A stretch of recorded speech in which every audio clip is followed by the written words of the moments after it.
Hey there everyone, BradyBot here, and today I'm going to walk through another instructional video, how to understand and take advantage of BBO robot tendencies.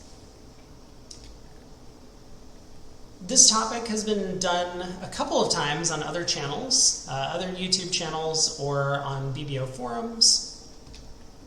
There is an introductory video by Peter Hollins, which explains kind of the basics of playing with the BBO robots, how to interpret their bids, how to set up a game and play with them. There are also several articles on the BBO forums by Leo Lasota and others. These are generally made as Q&A style forum discussions. There are some example hands given, but no real overarching themes. And I'm going to drop some links to this other content in the video description below.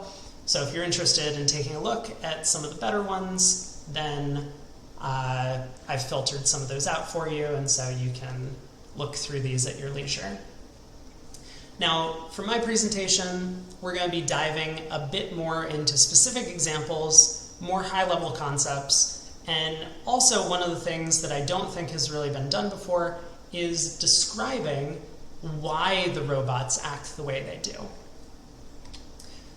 So to get kind of into the robot mindset, we're going to take a pretty deep dive into the current state of Bridge AI.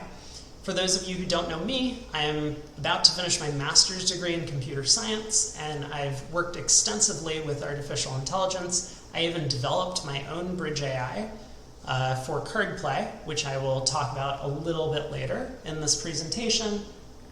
But I'm going to give kind of an overview of where Bridge AI stands and kind of talk a little bit about some of the difficulties of building a Bridge AI that's actually successful and competitive with the top human players. Once we get through all that, and I'm hoping to keep that technical discussion to a bit of a minimum because I know a lot of the viewers of this channel really come here for the bridge and not for the computer science-y type discussions, but I feel like that's going to give us a little bit of insight to answer some of these following questions, such as how do the BBO robots solve problems?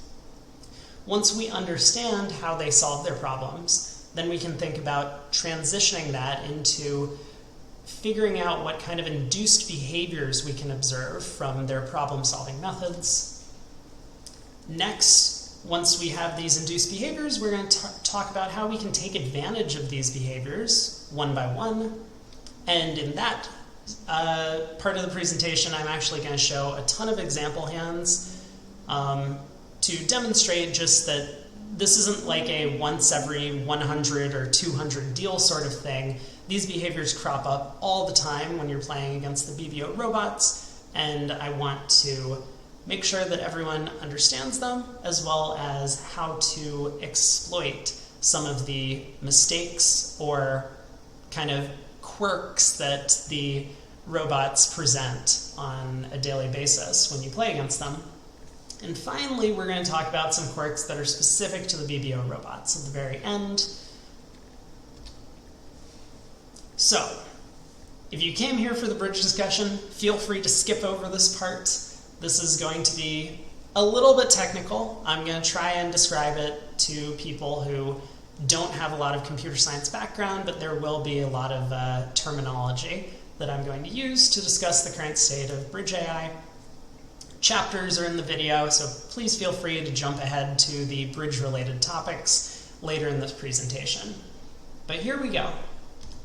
Current state of Bridge AI. Well, we have to start with Gib.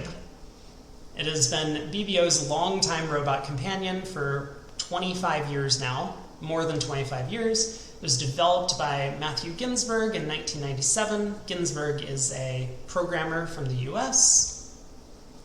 The bidding system that Gib used is based on 2/1 with a couple of basic conventions. There's a few weird things that happen. There are some solway jump shifts that are still implemented. Those are a bit outdated. And a couple of other things, but we'll get into those later. The opening leads that Gib uses are chosen based on some observations from a large data mining experiment of double dummy analyses, and all this work was published in a series of books by David Bird and Toph Anthias. Aside from opening lead, when Gibb is trying to make decisions as defender or declare, the play is determined by taking an expectation over several simulations based on the auction and other known aspects of the hand, like someone has showed out in a suit. And the robot uses Monte Carlo simulation, we're going to call that MCS for short, coupled with a double dummy solver. Currently, Gibb is on version 40 as of February 14th, 2019, at least according to BBO's website. Now, I wasn't able to find patch notes or anything of that sort that describes what version 40 means, what sort of updates have happened, but I do know that the books by David Bird and Toph Anthias were published about 10 years ago. So Gibb has been around for over 25 years. At some point, the developers must have implemented these new opening leads into the system, probably somewhere around version 23 if I had to guess. Gibb was very good when it started out as one of the first bridge-playing computers. It won the Computer Bridge Championships in 1998 and 1999, but since it has been overtaken by some better programs, generally developed on similar techniques, Monte Carlo simulation. For example, Jack has won 10 Computer Bridge Championships, and W Bridge 5 has won the Computer Bridge Championships 6 times. In 2013, this is where yours truly published an undergraduate thesis where I developed a better search algorithm to more closely resemble human decision-making in these stochastic games. Stochastic games being games of chance of some kind, which bridge is because there's hidden information.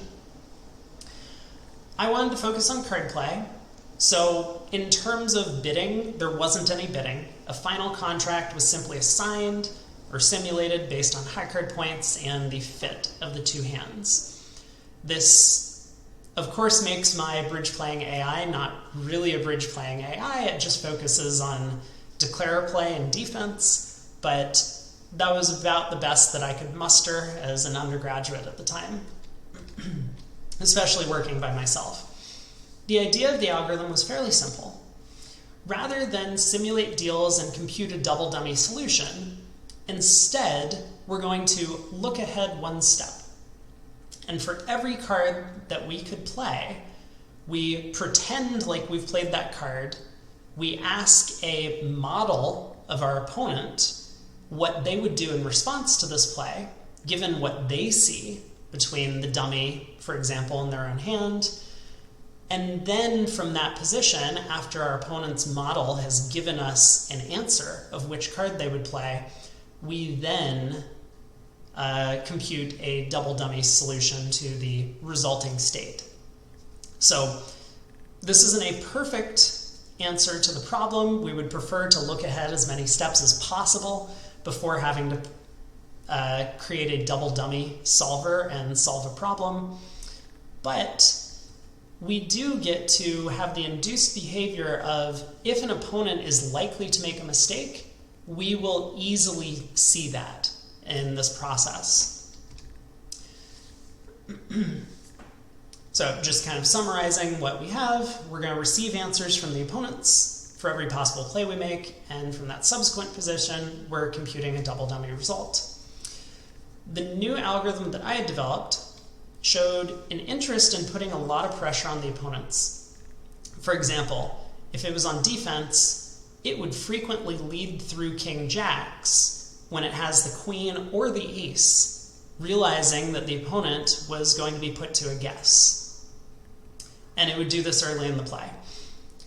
Overall, I had to say that it felt a lot like I was playing against a human opponent when I played against my computer in a couple of trials, whereas playing against the robots on BBO, you can really tell that it feels like you're playing against a robot.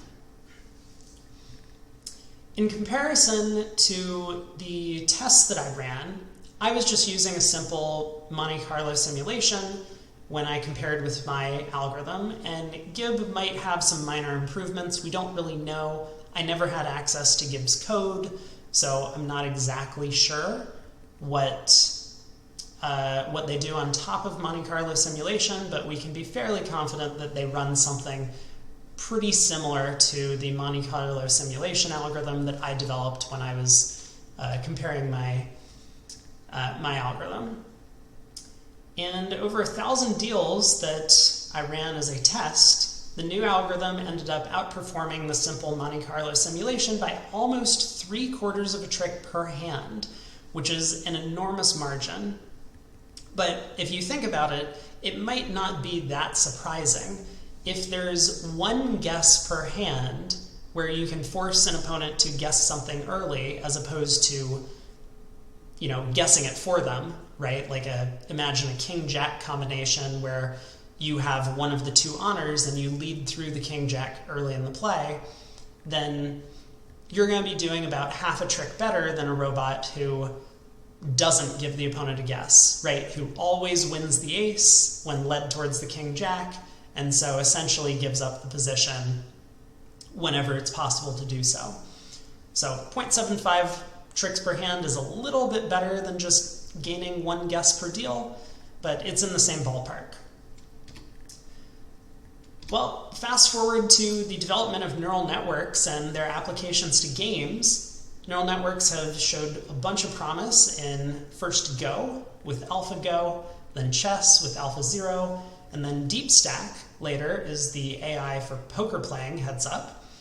All three of these algorithms substantially outperformed their competition in terms of human players by leaps and bounds. So can we apply these ideas to develop a bridge AI? Well, in 2022, last year, a company, Nuke AI, out of France, developed a playing robot which outperformed several world-class players in a declare play only contest.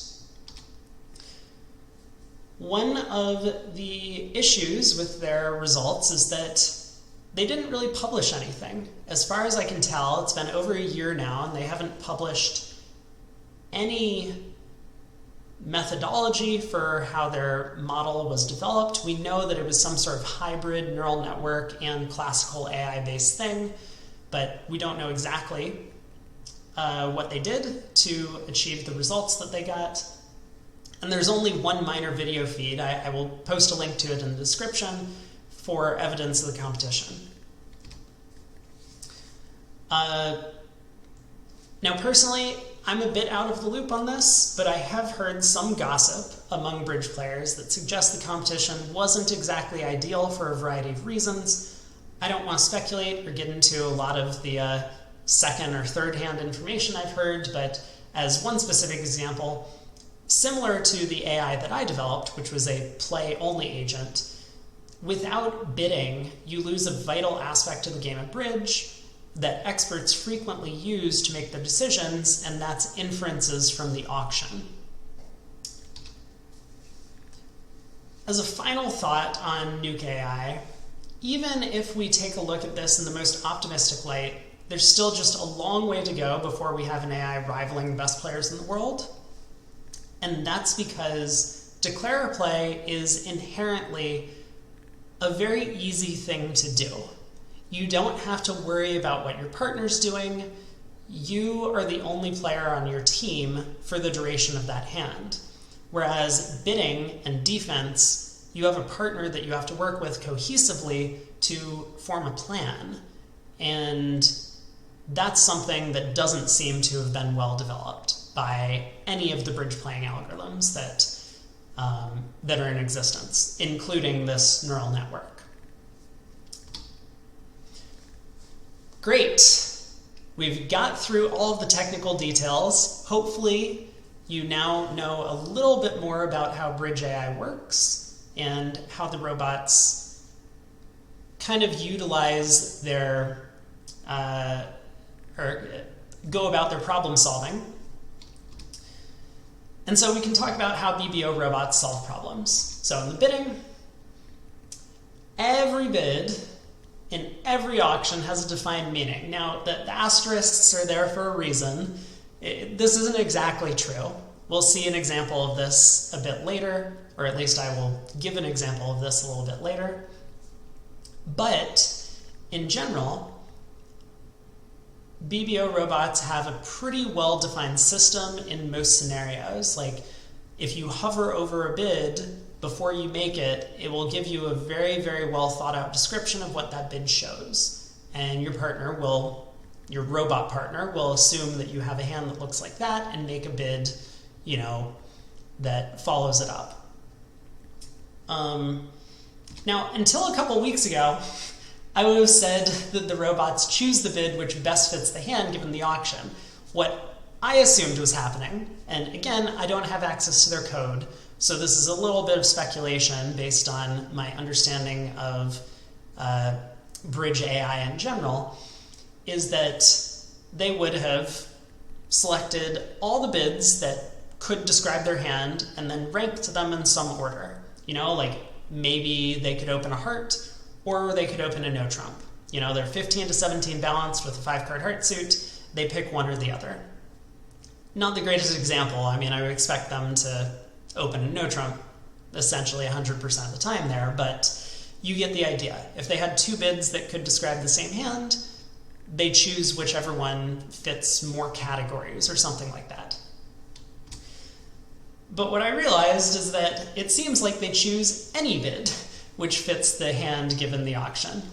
So I want to pull up a example hand. Here we go. From one of the events that I played on BBO a few weeks ago. This was from the Zenith Day-Long Reward. So supposedly we're using the advanced robots for this. Well, my partner opened a club in the north hand.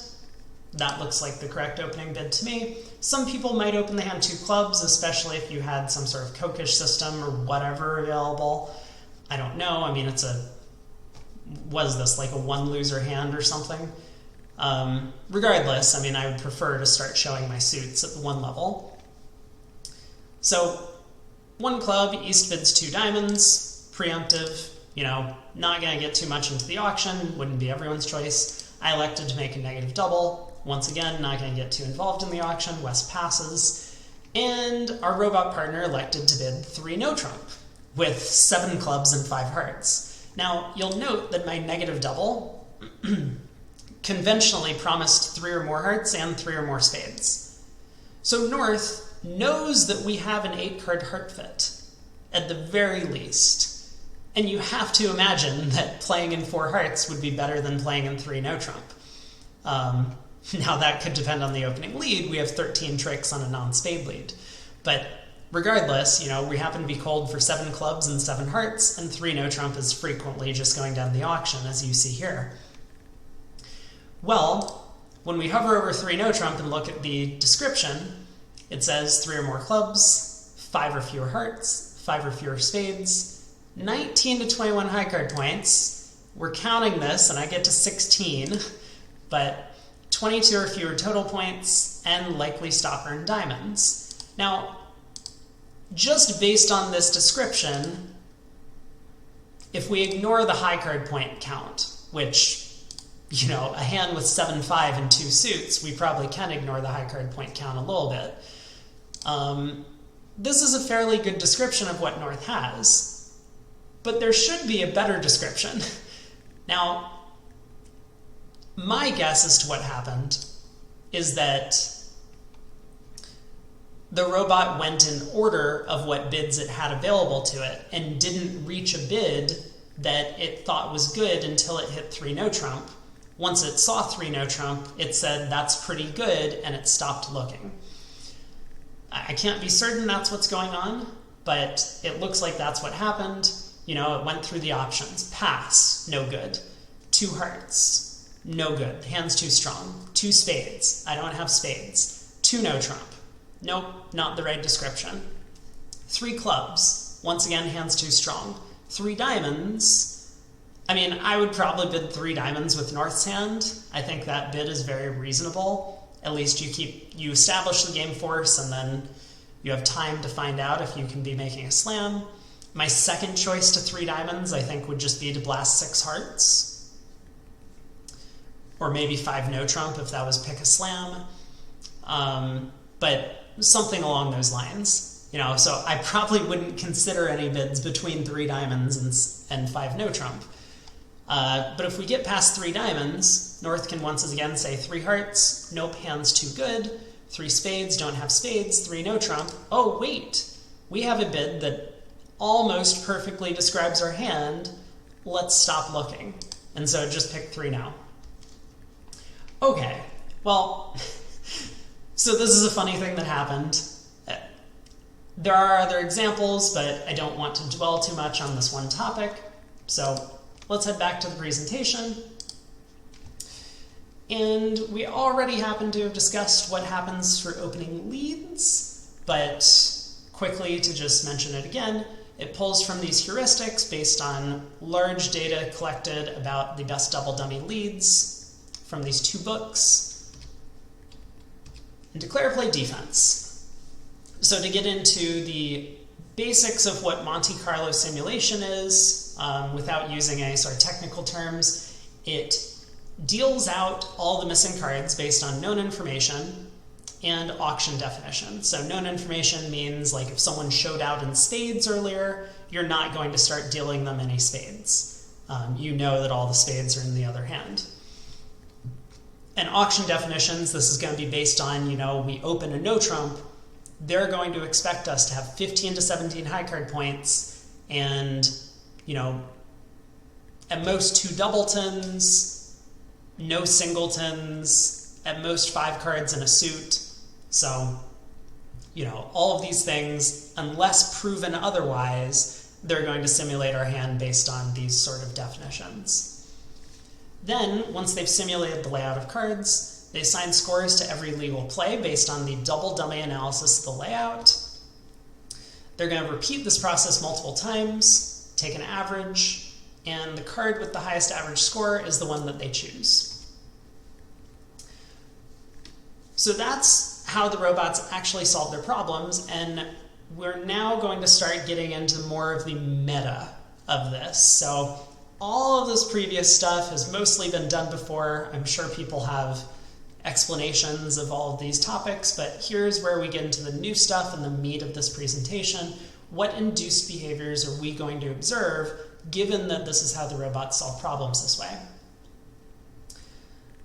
Behavior number 1 is that on defense, staying on lead is most flexible and therefore tends to be optimal. So what's an example of this? We're going to see plenty of examples of, I think, all of these behaviors coming up, but definitely most of them. So imagine you're Gib. You're defending 5 clubs, and your partner, Gib, is on opening lead with just the ace of hearts. Well, from Gib's perspective, you could have the ace-king of spades, or you could have the ace-king of diamonds, and it doesn't know which one you have. So to keep both of these options in play, your partner is going to lead the ace of hearts. Obviously, this is a terrible choice of opening lead, just in general. I mean, it might work out successfully on this hand, but normally you don't want to lead away from aces, especially into the opponent's contract.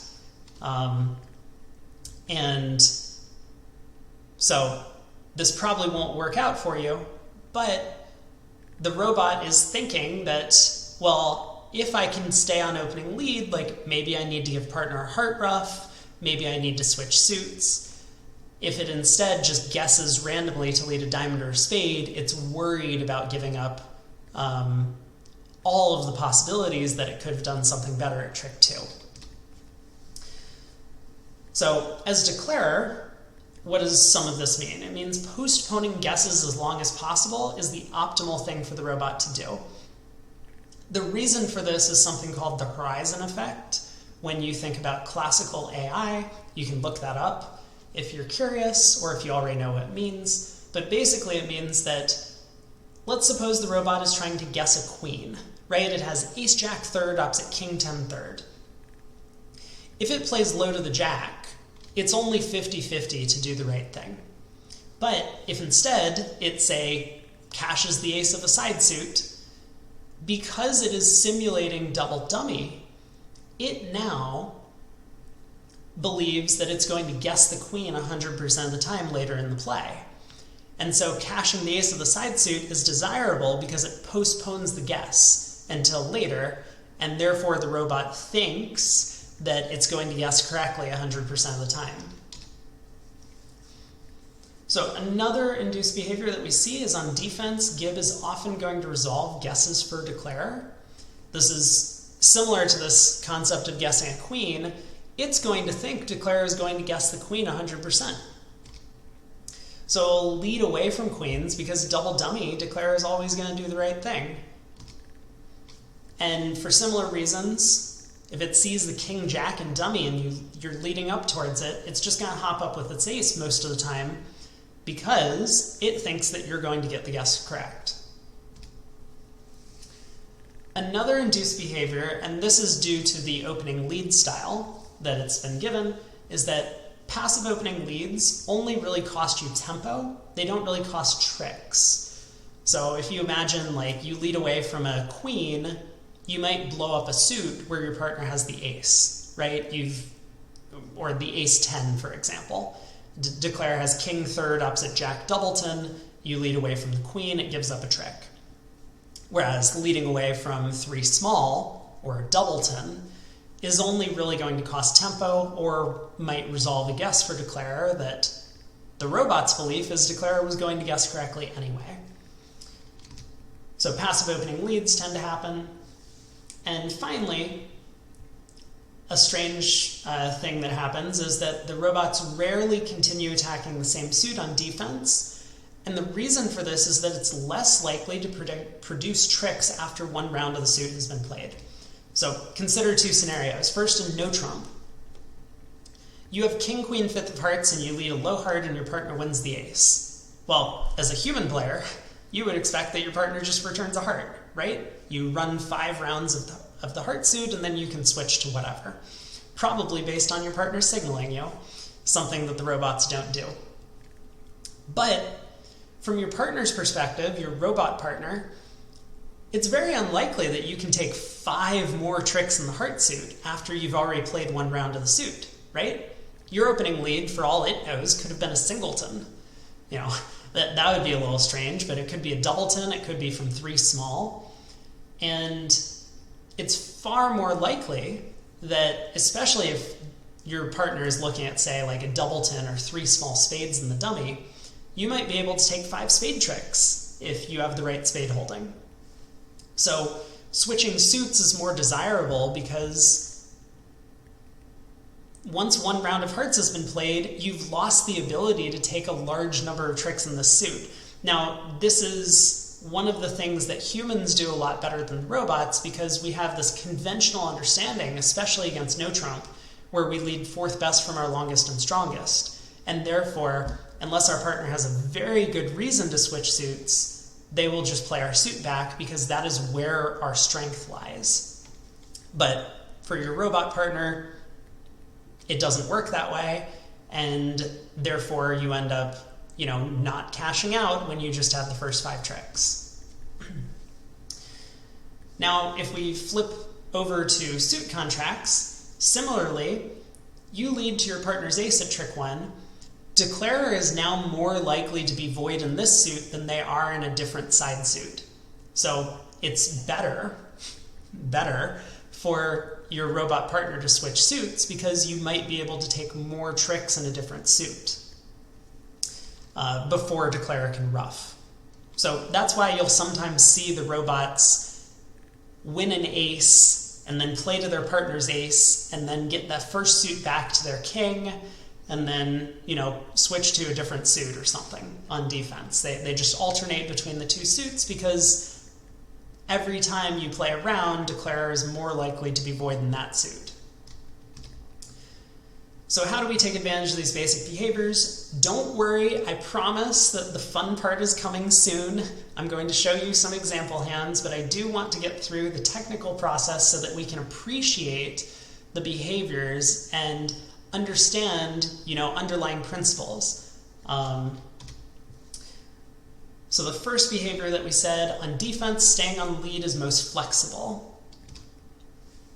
How do we take advantage of this? Well, we try to lead through the opponent's aces and kings to induce the robots to take these tricks and set up our own suits. Imagine a hand where you have queen third opposite jack third, and you want to set up a trick in this suit.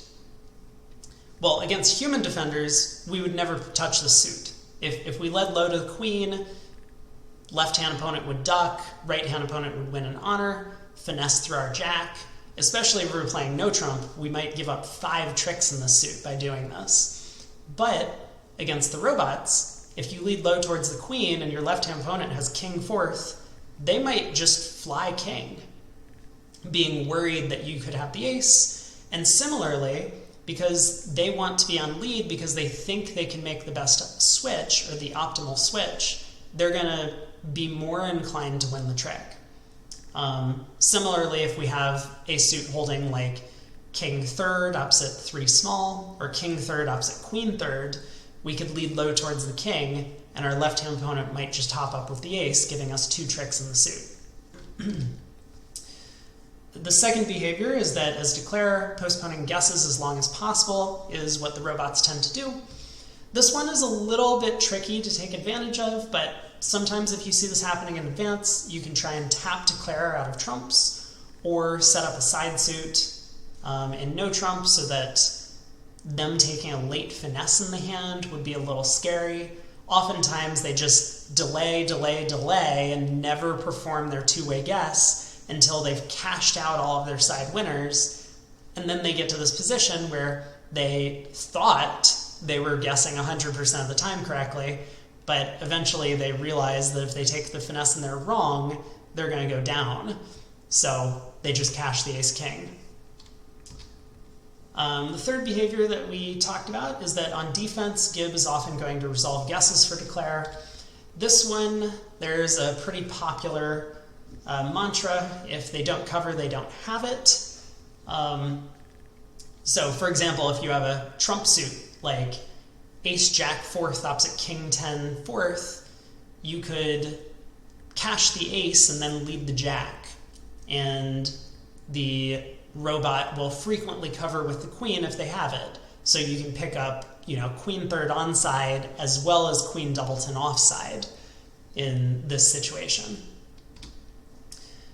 And then kind of something we talked about related to behavior 1, when you lead towards a king, even if you don't have the jack, Gib will frequently win the ace so that they can be on lead and therefore be more flexible in how they defend, thinking that they will always find the correct double dummy switch.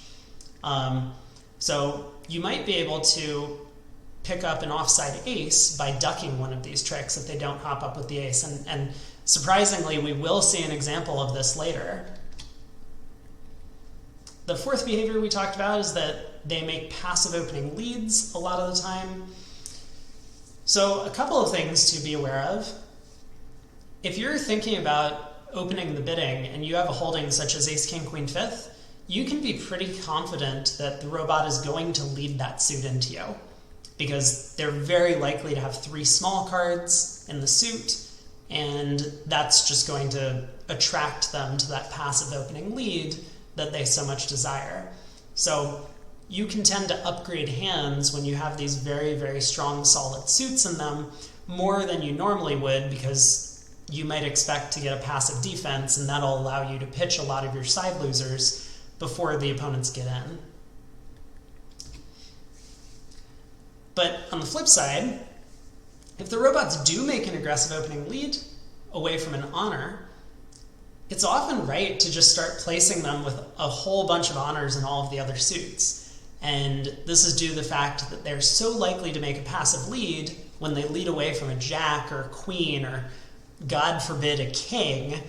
They must have terrible holdings in the other suits, or they wouldn't have made this crazy aggressive opening lead. And finally, the last behavior that we will see an example of is that they rarely continue attacking the same suit on defense. So a way to take advantage of this is, whether you're playing in a suit contract or in no trump, if you have a holding of something like ace third opposite doubleton, just try ducking the opening lead and see what happens. They're often going to switch suits, and as long as there's no switch that is particularly harmful to you, I would recommend giving this a try, because they frequently give you a finesse or resolve some sort of guess that you have in a different suit. So, now that we've got through all of that, let us take a look at a match that I just played against the robots. So this was on BBO, and I really wanted to illustrate. Now, I didn't do very well in the match.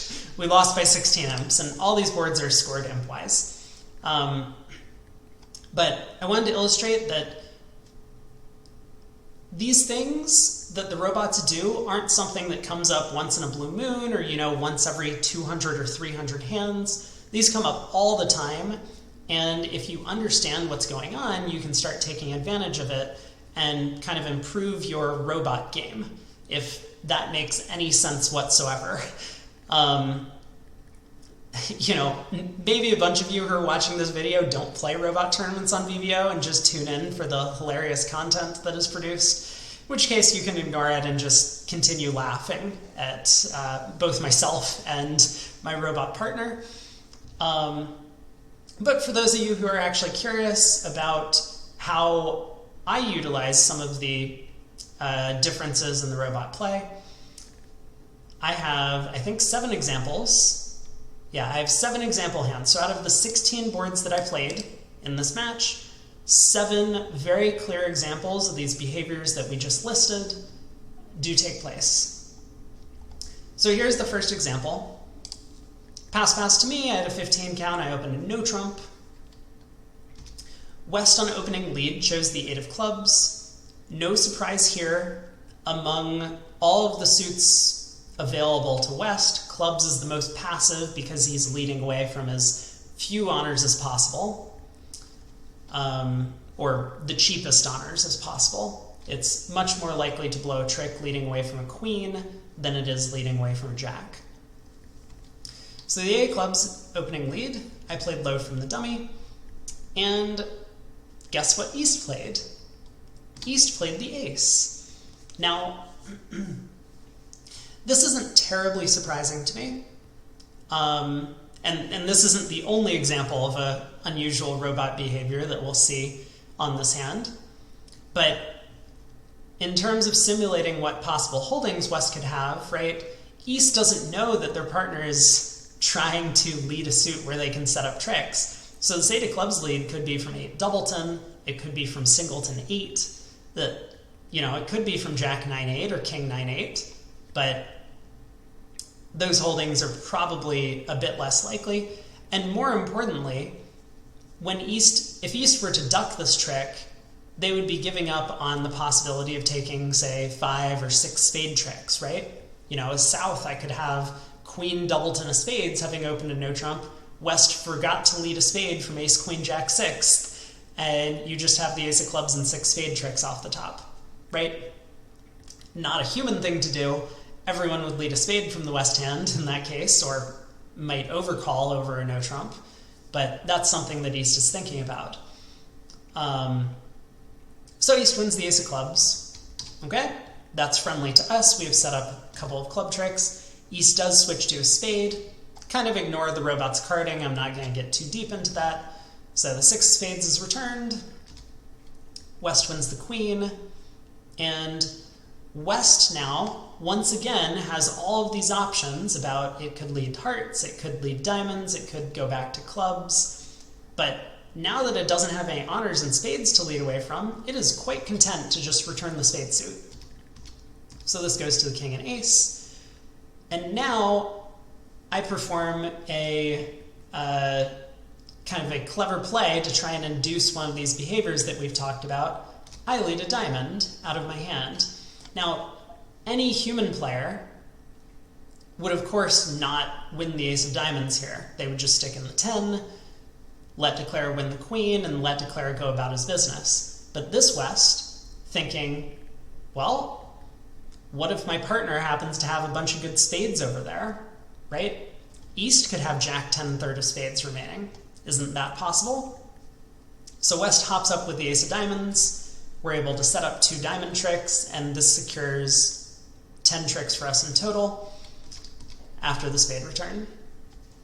So you can see how both East and West were very eager to take their aces, blowing tricks in the respective club and diamond suits, because they just didn't know what was going on in the hand, and they just wanted to play spades. So that's one example. Here's another example, and this is very similar to this concept that we discussed earlier, where if the robot's on lead with an ace, it might just lead the ace because it doesn't know which ace-king in the side suit is cashing. So we have this auction 2 spades by West, a weak 2. East bids 2 no trump, West bids 3 spades, showing the minimum, all pass. Well, if given this problem to 100 experts, all 100 experts would lead the king of diamonds from North's hand. It's not even close. There's no reasonable alternative lead. But our friendly robot leads the ace of clubs. And why is this? Well, a ruff doesn't exactly help North. I mean, the robots do love leading from doubletons and trying to get ruffs, but in this particular case, I don't think the robot believed it was looking for a club ruff. I think it was more concerned about, well, do I need to cash the ace-king of diamonds next, or do I need to cash partner's ace-king of hearts next?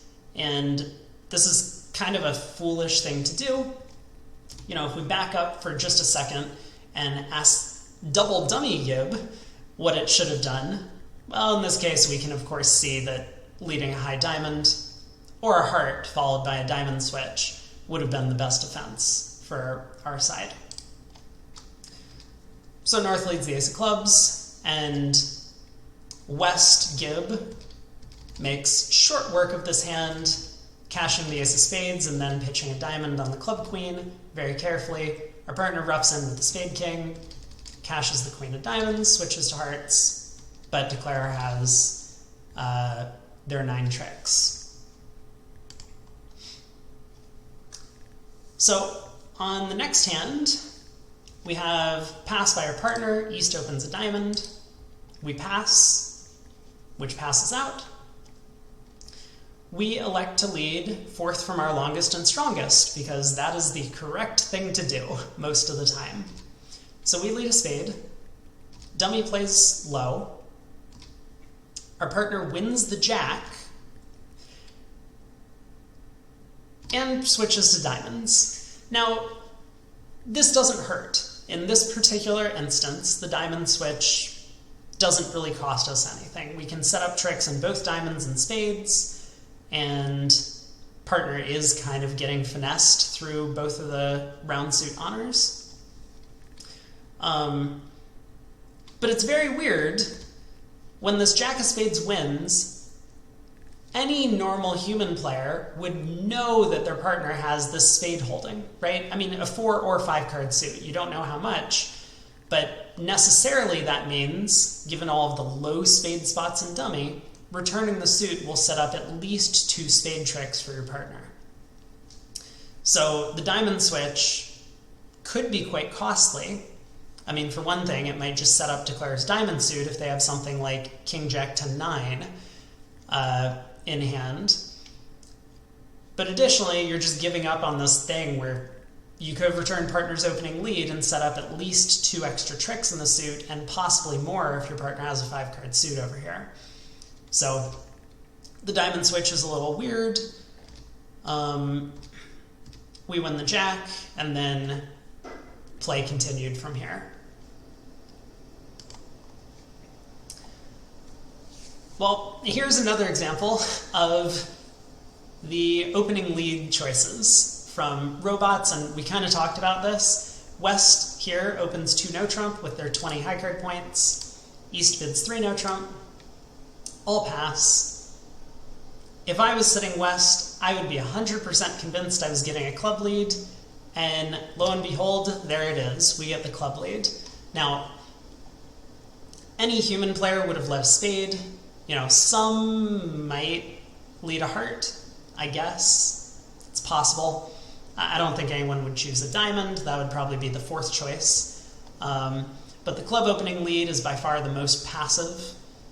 And in this case, it works out quite poorly.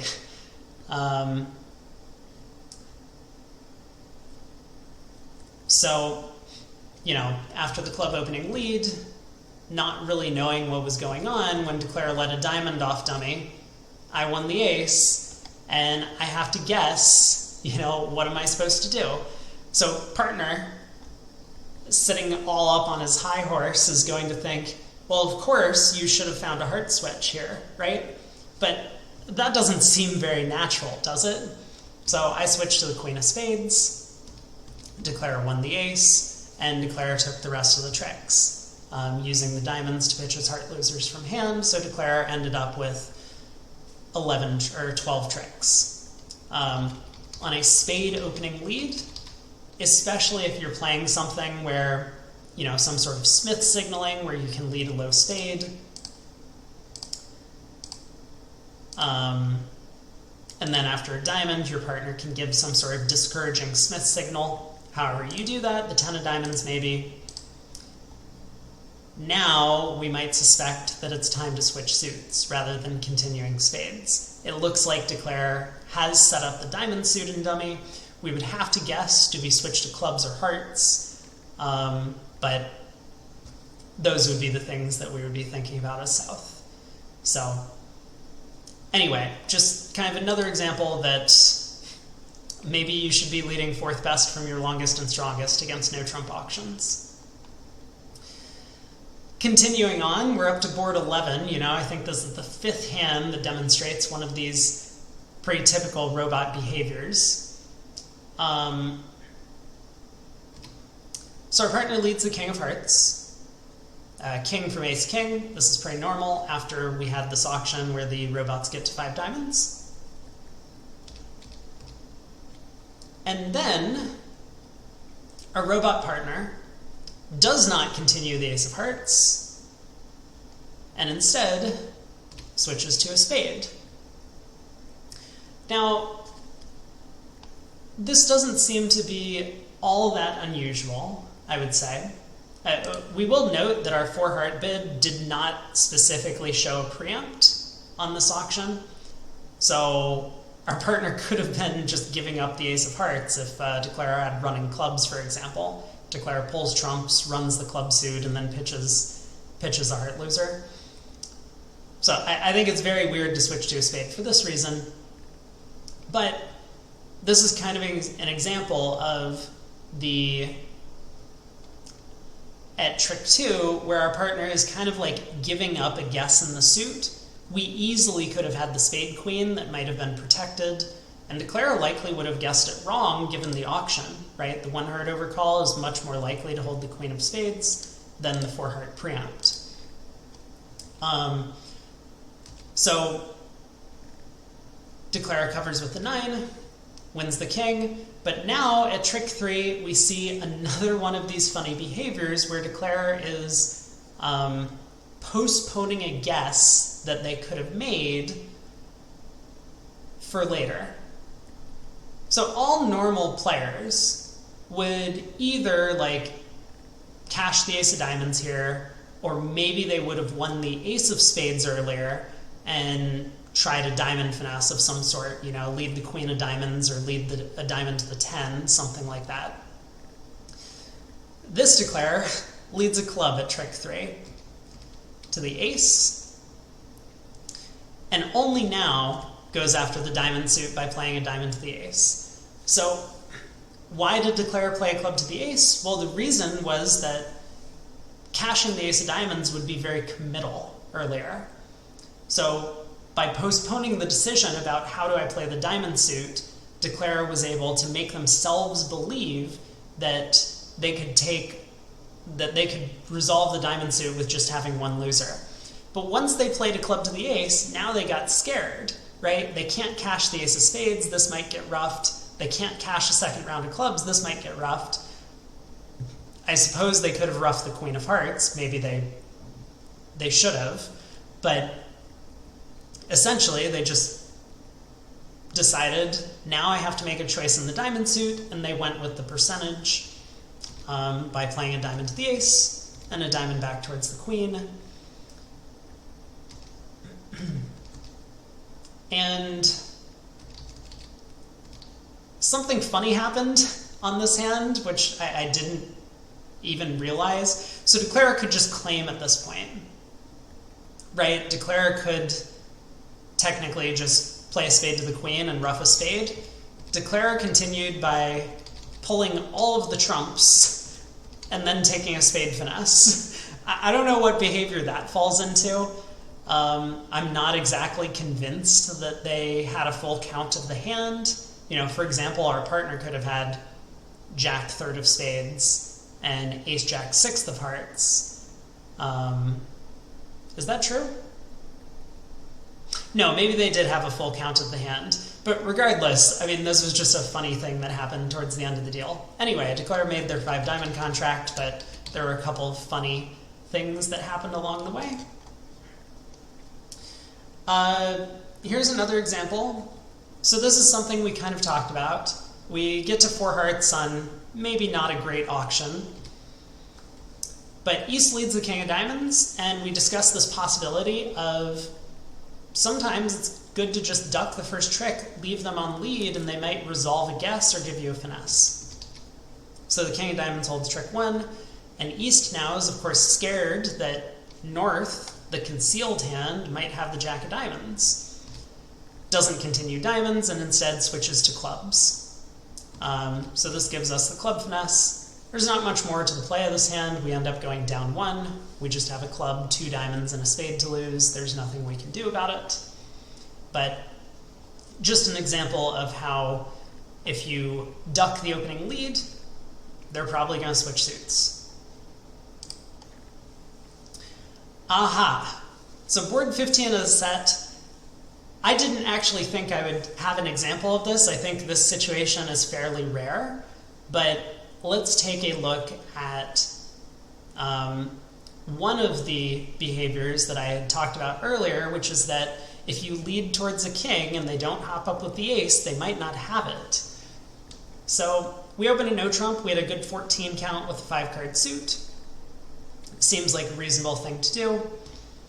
And West, I guess I could add this to one of the future slides, but we'll talk about this. So West, of course, not wanting to lead from any of their honors, makes the most passive lead available to them, which is a heart from 10-9 third. And they choose low. This is a weird, I think, bug in the robot system, where with 10-9 third and Jack 10 third, they think the correct spot card to lead is a low one, not the top of the honor sequence. But anyway, they lead the 2 of hearts, and in terms of trying to make our contract, you know, we have 6 tricks. The obvious play for a 7th is to lead a club to the king. Well, we win the queen of hearts at trick 1, and we lead a club. East puts in the jack. Now, I thought a little bit about this. There can be some holdings where East with the ace of clubs would put in the jack here, and I know that I'm risking my contract by not hopping up with the king. But I was actually just very eager to test out this theory that I had about the robot's behaviors. Since I actually wrote all of these slides before I went and played these 16 boards, and I was curious about how many of the behaviors I would actually be able to see across the set. And so I wanted to try out my theory that East didn't hop up with the ace. The tendency from the robots is to win tricks so that they can stay on lead and therefore make the best double dummy switch. So I don't think East has the ace of clubs. I played low. West played the 10. East continued a club. I put in the 9, and West won the ace. And from here, you know, we get a spade switch, and I just claim my 7 tricks. Not really worth playing out the rest of the hand, but we have 4 more hearts and the king of clubs. So kind of a cool hand and an unusual example. I wouldn't recommend this in every scenario, that people just start ducking their kings and not taking finesses, but I thought that this was a fun little illustration of a suspected behavior that I had that the robots would make that does come up in practice. So those are the example hands that I wanted to share with you all. And now we can get to the final part of the presentation, some specific quirks of the BBO robots. First off, I think a lot of people are aware of this, but jumping to 4 no trump is almost always undefined in the robot system, and bids that are undefined frequently cause the contract to pass out. The important thing here is that no one doubles you. So there can be auctions where your right-hand opponent opens 2 clubs, you jump to 4 no trump, and then it just goes pass, pass, pass. And you're thinking, well, great, that's an easy way to win a board. Now you can use this as some sort of cheap sacrifice. You know, as I mentioned, after their 2 club opener, very likely they're going to bid and make a game. So jumping to 4 no trump, especially when you're not vulnerable, could be a cheap save. I would caution against this a little bit. I mean, for starters, you can treat this 4 no bid kind of like any sort of psych. It randomizes the result of the board. Sometimes the opponents were actually just planning on bidding to some contract and going down. And personally for me, I'm probably not going to implement this strategy much, if at all, in some of my videos. Maybe to show it off once or twice because it's kind of funny. But I just don't think this is how bridge should be played. So I'm not really going to take advantage of it, but by all means, I think this is probably a practical way to get a good result on a couple of boards if you're careful about when you implement it. One of the other things that the BBO robots have is that their bidding tends to be quite conservative because they focus a lot on high card points rather than distribution. And this causes a couple of, kind of sad truths, which is that when the opposing robots bid to a slam, it tends to be pretty cold. Oftentimes they're going to be making 13 tricks and they've stopped at the 6th level. They just have all of the aces and kings and 34 high card points, and they just say, okay, fine, we will take the push past game this once. So this also means that when they stop in game, it's sometimes harder to double them because they often have some extra values. Now, we saw an example of this actually earlier where they led low from 10-9 third, but the similar is true from Jack 10 third. They think the standard opening lead is low, and the only explanation I have is that this has to be a bug in the software. I can't imagine that David Bird's book would have recommended leading low from these holdings in specifically, because I know and I've seen them lead the queen from queen jack third and the king from king queen third. Those leads do happen. So this feels like just kind of an unusual scenario where they're doing something strange for reasons I can't explain. And finally, they do give count signals on defense if they think they can afford it. So as an example, they will play high-low from a holding of like 5-2 doubleton to signal standard count, but they might not with the 9-2 doubleton because they believe that the 9 might be important, and maybe it could be in some very obscure layout of the cards.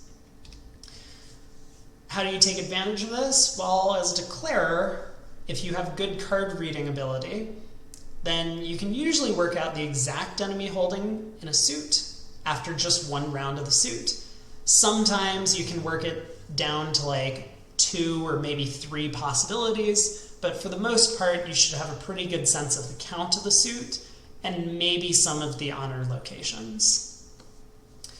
So that's going to wrap up the presentation. I know this is a long one, but I hope everyone enjoyed. If you did like the video, make sure that you drop a like and subscribe to the channel. I do post a lot of bridge content. It tends to be pretty high level stuff. intended for expert audiences, but I do think that there's a lot of stuff on my channel that is also highly digestible to just the casual bridge player. And if there's something that you particularly liked in this video or had a question or comment about, please feel free to drop a comment in the comments section. I do tend to respond to those pretty quickly, so let me know what your thoughts are. Hope everyone has a great day, and I will see you next time.